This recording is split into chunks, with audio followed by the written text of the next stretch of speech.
Once upon a time, there was a little boy called Howard who loved writing stories. Little Howard dreamed of being a writer, and so he sat and wrote every night. But everything he wrote was fucking shite, yeah. Wubba-dubba-doo, wubba-dubba-doo. Worst writer in the world, worst writer in the world, worst writer in the world, worst writer in the world. He's a stupid, suck-ass, rubbish writer. Welcome to the worst writer in the world, and it's Time Jump Part 5. Hooray! Maybe we're going to get some jumping through time this episode. Oh, maybe we've already had some, because what was going on with that ghoul at the beginning? Oh, right. Was he jumping through time? Or was he just a random homeless man who's got no connection with the story whatsoever, that was chased and attacked by a police officer just for existing? Or was he a time traveller? We don't know. Probably a bin man, I'm thinking. Well, this story does put heavy emphasis on bins. As you may know, if you heard last week, in which, when we left it, injured Jem with his broken wrist or something, and his shot foot was trying to find a phone, which was ringing. Couldn't find that phone anywhere. While his heavily pregnant wife, Zippy, Zoe, took the bins out, which they'd forgotten because they heard the garbage truck coming. No, they didn't know. They didn't hear the garbage truck come in. The garbage truck guy got out of the garbage truck and rang their doorbell. Rang the doorbell. So Zippy went out the back to get the bins and take them down the side. And that's where we left them, with Jem, very excitingly, Jem looking for a phone and Zoe taking the bins out. That's where we left them. Yeah. So shall we get on with the story, Howard? Yeah, yes, please.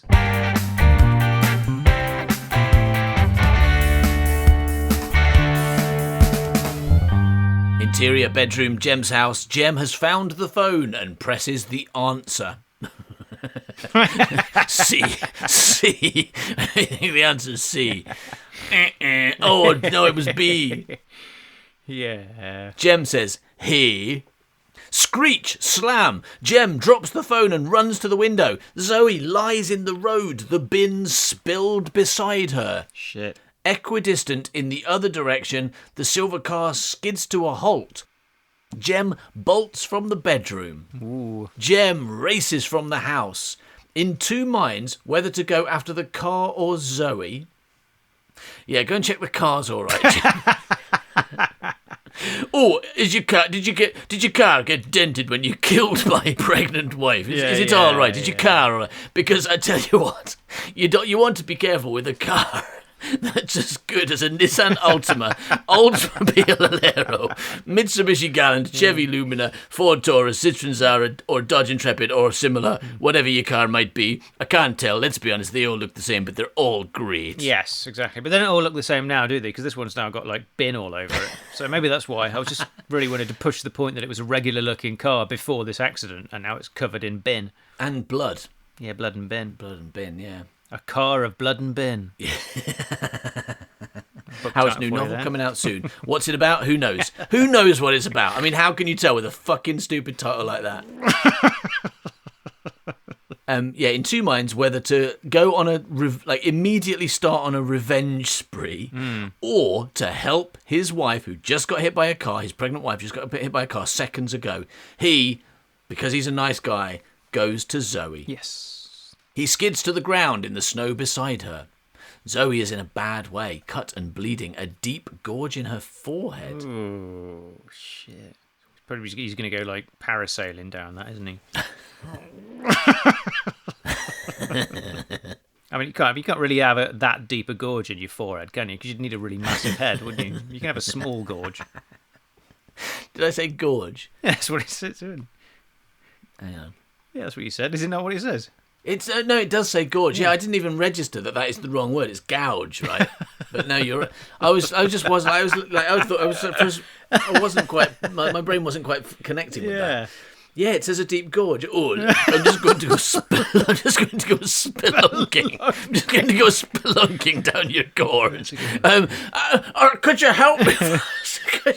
could you put off the spelunking for a minute and call me an ambulance? Yeah. It's not often you get a chance to go spelunking in your own wife's forehead. I don't want to miss out. I feel like if the ambulance comes, they won't let me spelunk your head. Yeah. I'm not sure spelunking's the right word for gorges. I think probably isn't that for like potholes and stuff. Nah, spelunking. But it's a funny word, so I was like, I don't care. I want to say spelunking a lot. Definitely, like because when I was trying to think of a thing, what did I say? Paragliding or something. I don't think people do that down gorges. Paragliding, maybe.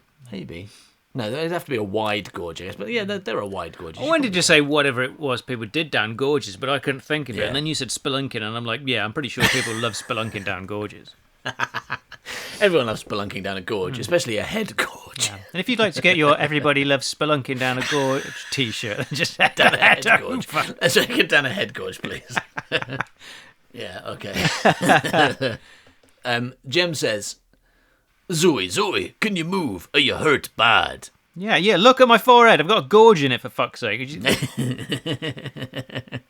A small crowd gathers of bin men and other pedestrians. Our baby, Jem. Oh, God. This is harrowing. Yeah.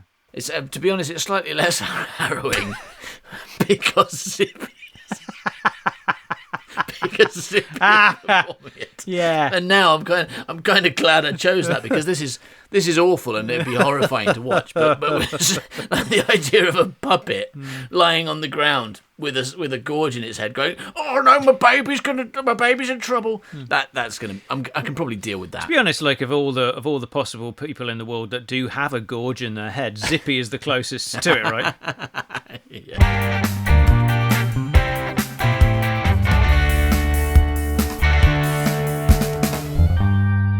A bin man says, "He came out of nowhere." Up the street, the silver car tries to start, but fails. Ooh. Jem turns. Stay with me! Stay with me! The engine of the silver car keeps turning over. Jem kisses Zoe on the cheek and then runs towards the silver car. Jem! The silver car's engine keeps turning over as Jem races towards it.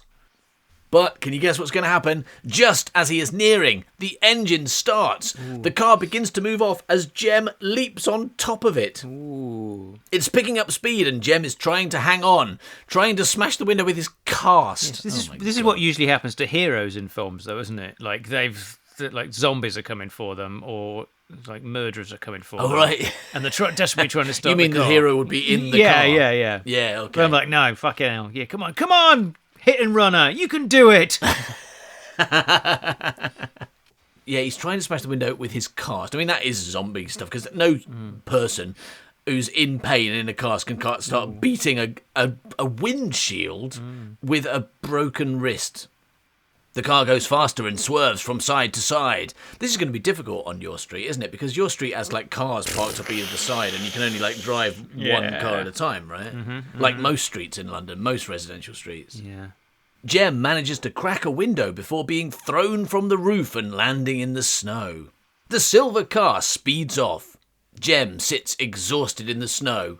Then, remembering, stands up and runs back to Zoe. He's a bad person. The crowd parts as he approaches. They share a look of sorrow. Oh, God. Jem slows as he reaches them. He realises what has happened. He abandoned his pregnant wife as she died. Whoops, a daisy. One of the bin men who is crouched beside her... did anyone call an ambulance? Yeah, but it's coming in 4 hours, don't worry. No, this was written in like 2007 or something. They were still quick back then. And that was before the Conservative Party won the election, right? So we still had ambulances. Right, yeah, but I mean, haven't been made yet, so it's getting a Tory ambulance. But it seems like no one has. Like, he certainly didn't. He didn't ask if anyone had.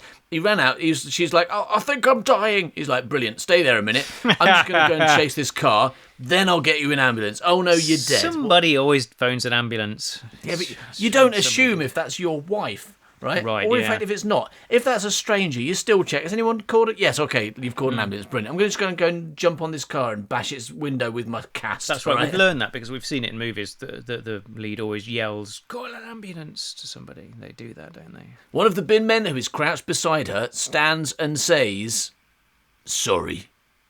Oh. No. Jem says, no. He checks her pulse, listens to her heart, tries mouth-to-mouth, tries CPR, compressing her chest and giving mouth-to-mouth. Mouth. Pump.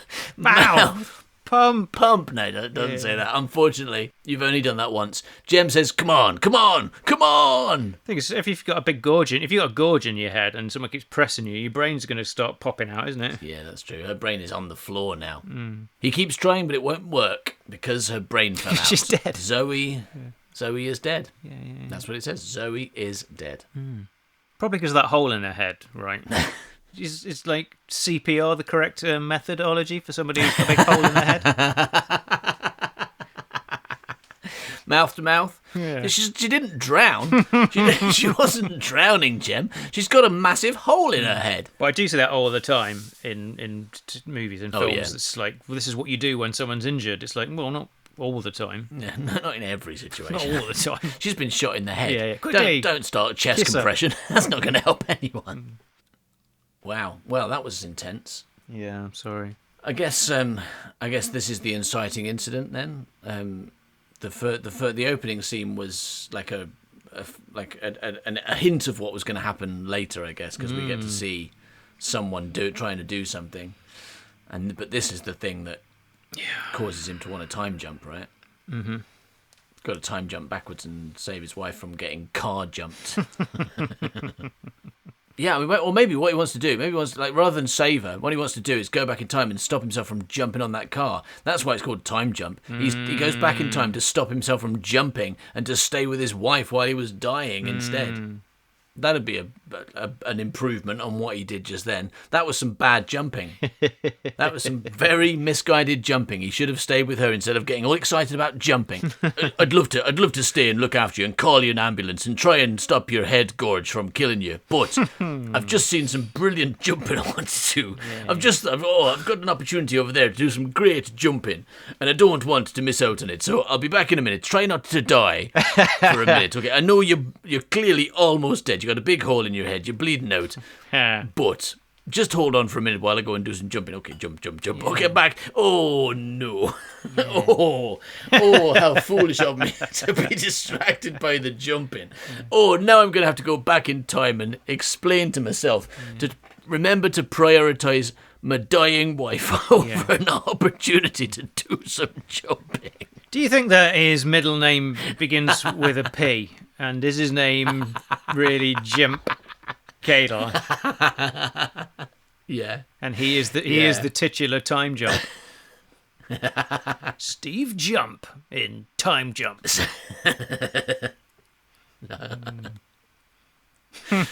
Yeah, I do. I absolutely think his middle name begins with P. I think his middle name is P. yeah, his middle name's P.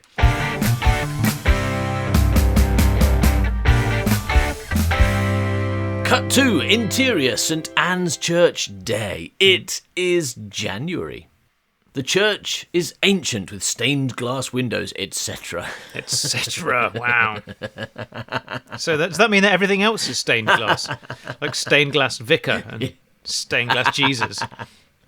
I mean, no, but yes. Okay. I mean, now it does. I mean, I don't think there's any reading of that sentence where it means that everything is stained glass, including the vicar and Jesus. But now you've said it, yeah, I'm going to go with yes. Again, it's another classic Howard description, isn't it? Like, and this is one of the good ones, because sometimes you're like, there's a bar and it's got like chairs and walls and people, and you're like, you tell us things that we just say it's a bar, it's fine. Or you're famous, it isn't. Yeah. It's a bar. It doesn't have elephants in it. There's no cars there. But this is another classic where you're like, it's a church and it's got like stained glass windows, and you know what a fucking church is. That like kind. you start to do that, and then you realise how pointless it is because no one's going to build you a church, right? It's not like you have to tell the designer how to. You're going to use an actual church, right? So like just a church, all right? But you say a bit more because the church is ancient with stained glass windows, etc., but has suffered some unfortunate redecoration over the years. Now, I mean, I'm visualizing paisley wallpaper. Yeah, you'd be right. Pink pews, something. I don't know. Instead of like, is that what they're called? The seats in a church. Pews, yes. Yeah, they've just been replaced with sofas. There's just a lot of sofas in there. With bean bags. Yes. Someone redecorated in the 70s, and it really looks it as well. It's like got green and orange stripy walls. Yeah. And bean bags and a lot of lava lamps. Yeah. Like a lot. But actually, it doesn't say that because there's a typo. So actually, it says the church is ancient with stained glass windows, etc., but has suffered some unfortunate redecoration over the years. So Croatia is a place, right? So Croatian is a person, but de-Croatian, that means to remove the Croatianness from a Croatian. Remove the Croatians from places, and re-de-Croatian is to like when they go back in, kick them out a second time, I guess. So, and that is unfortunate because why are you stopping Croatians going into your church? You bigot. Because they Twice. That's really mean. They really want to go in. Because they keep coming and like installing beanbags and lava lamps. So what you have to do is you have to get rid of them. You paid them to. Oh fuck. No, hang on.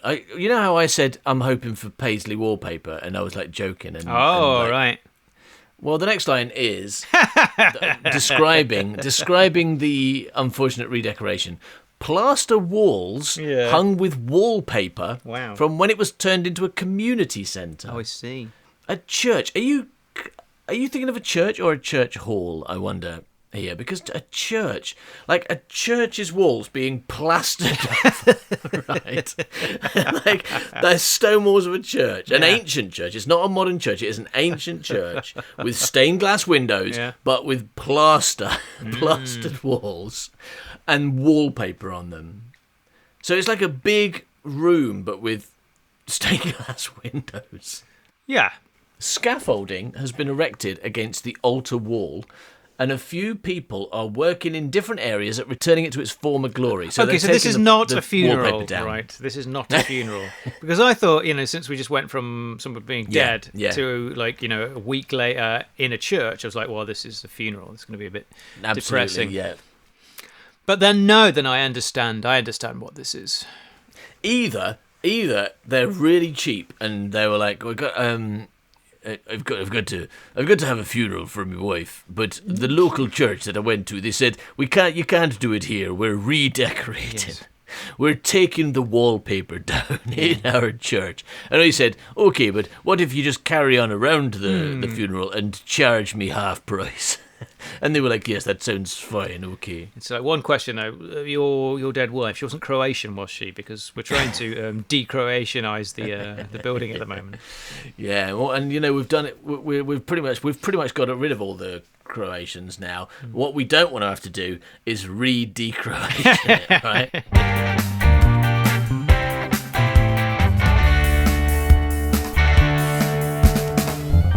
All right, so Jem is here, along with Dorothea, that's his mum, right? They are using tiny brushes on the paintwork to strip it away. Oh, so they're like restoring it. Yeah. Jem says, I don't know what I'm doing. I came here for my wife's funeral, and all of a sudden I've got a tiny brush, and I'm trying to get rid of Croatian wallpaper. What's going on? Mum. Oh, sir. What are you talking about? Your wife's funeral? We buried her a month ago. Now, Dorothea says, oh, sir, removing individual layers of paint of the many misjudged paint jobs from over the years in order that we may discover what colour it was originally painted. Well, it wasn't originally painted any colour. Dialogue there. It was plastered over a church. And Jem says, I mean, here, in general. So he said, I don't know what I'm doing. You don't say, I don't know what I'm doing. And here. And if you mean I don't know what I'm doing here, know, it's called you say here, it's called right? Time Jump. Maybe like Sam Beckett just leapt into him and he's like, what am I doing here? How did I get here? What's going on? That's the point. He didn't say here. He said, I don't know what I'm doing. Okay, right, yeah. And those two sentences actually have completely different meaning, right? I don't know what I'm doing, and I don't know what I'm doing here. Very different. If you don't say here, you're definitely saying the other one. Oh, yeah. So when he says, I don't know what I'm doing, but then he goes, I mean here in general. If I was Dorothy, I'd be like, oh, no, you don't. That's clearly not what you said. Yeah. But we could change the line. So he should say, I don't know what I'm doing here. Like, not emphasising the here so we can get an ambiguous meaning from it. And then she says what he's doing. And he said, no, I mean, I don't know what I'm doing here in general, not I don't know what I'm doing, brackets here. I don't know what I'm doing here. But Dorothea's answer is, oh, sir, because you can't sit in front of the telly all day crying and complaining. Right. Is that what he was doing? Oh, boo-hoo. Oh, this episode of Wizardor is just not taking me mind off of me dead wife. Oh, no. Okay, I'll turn the television. Oh, look, it's Mike and Angelo. Oh. Oh, no, it's not working. It's still not taking me mind off it. Mike and Angelo, the other day, right? The reason that's on me mind is because the other day, the British Comedy Guide I was just about to say, why are they saying that? Longest running sitcoms in British history, and Mike and Angelo was like number 4 or something. I saw that and I thought, that's not a sitcom. It was a children's television program, right? I mean, it might have been a comedy, but I mean, does that make it a sitcom? I guess it is a situation comedy, isn't it? But then I looked just aimed at children. Looked at another list that was also talking about not going out because it just made it onto the list. And Mike and Angelo was not on that list, so they hadn't included it. Yeah, I mean, some of these are unsurprising. Like you say, like the top one is Last of the Summer Wine, like fair enough. Yeah. But number 2 is Chuckle Vision. That was surprising. Chuckle Vision is the second longest running sitcom. That's 21 series. That also wasn't on that other person's list. They didn't include children's TV shows.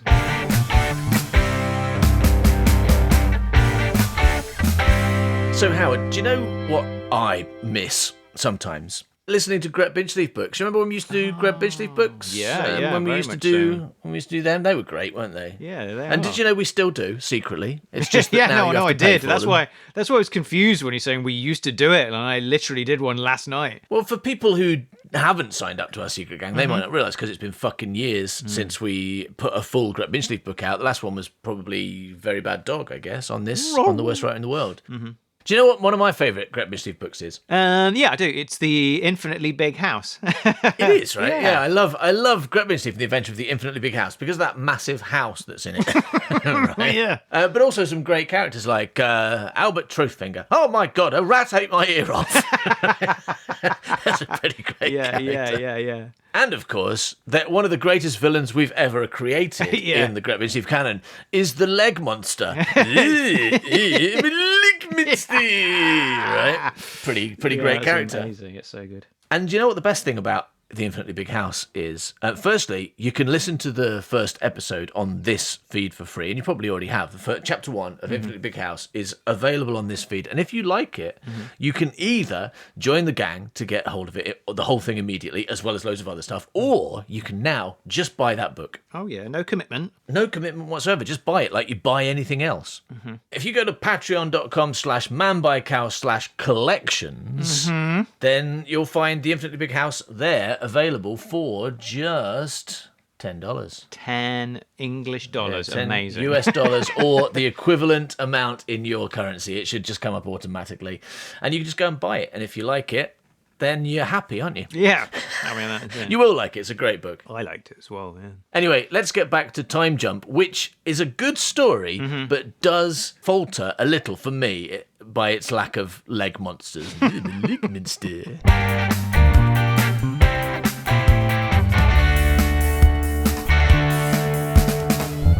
Okay, so Dorothea says, because you can't sit in front of the telly all day crying and complaining.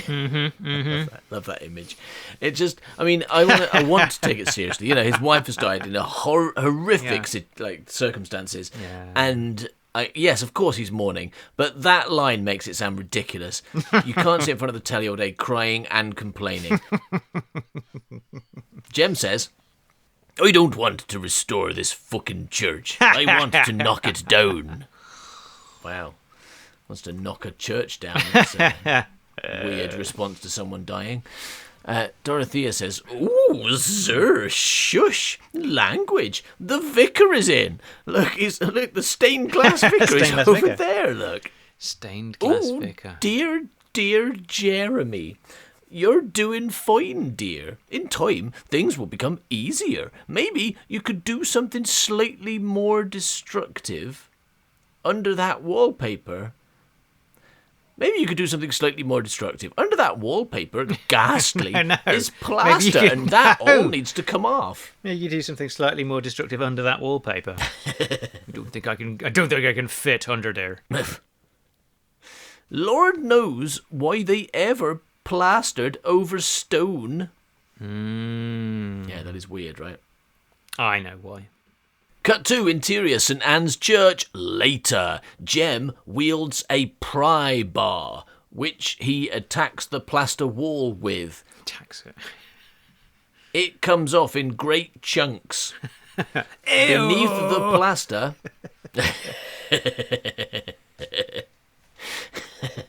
Yeah. It comes off in great chunks.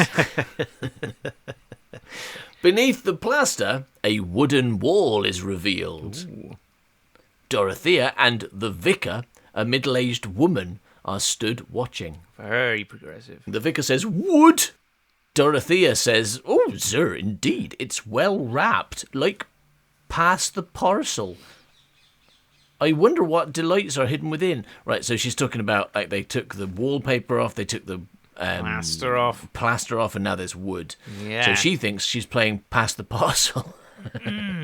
Jem says, "There's probably a big hole and a draft." Cut to interior St. Anne's Church. The wooden panels are being carefully removed. Beneath is slowly revealed a mosaic. Ooh. The vicar says, well, how delightful." As the panels are removed and more of the mosaic is revealed, it transpires that parts of the mosaic are missing. Tiles have gone, but they do not appear to have fallen. More, that they have been removed on purpose to create words. There are 4 lines to the text, and they are revealed from right to left so that we get the end of each line first. Godzilla was ear.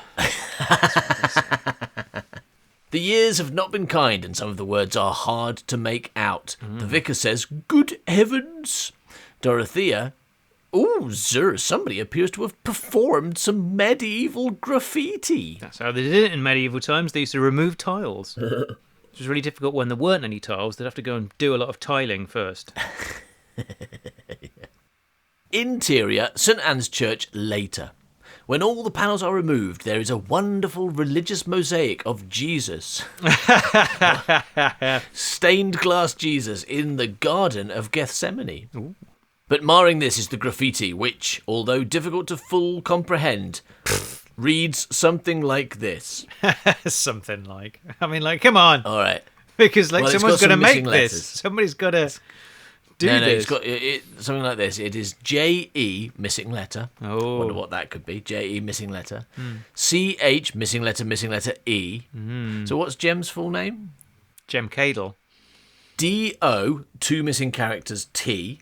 So that seems like don't. Right? Don't remove the wooden wall in the church, is what it says. Yeah. Oh, this is getting ridiculous. First, someone phones me to say, don't answer this phone call. And now, someone's put a message behind the wooden wall that says, don't remove the wooden wall. I'm getting sick of this. It could be like, don't take the bins out. Bad. It's not going to end well. Too late. Yeah. No, it says don't, and then the next word is missing character, O-L-L-O, missing character, which seems like follow, right? Mm-hmm. Oh, right, yeah. T, don't follow, T, missing character, so that's the, probably. Don't follow the. And then the word devil, with a missing character on the end, so that's Deville, right? Yeah. Or devils, I guess, it could be devils. Don't follow the devil, or devils. And Dorothea says, oh, sir, Jesus Christ, don't follow the devil. The vicar says, I can see why my predecessor covered it up. Oh, right, so that's what... Well, so it looks like maybe it said, Jesus Christ, don't follow the devil. But, oh, okay, yeah. But actually, it's Jem Cadle. Okay. Don't follow the devil. Jem says, it doesn't say Jesus Christ. Oh. There's not enough room before the C. Oh, yes. And it's not an H, it's an A. Ooh. C-A. Dorothea realises where Jem's train of thought is going. Oh, sir, good lord. And there, E.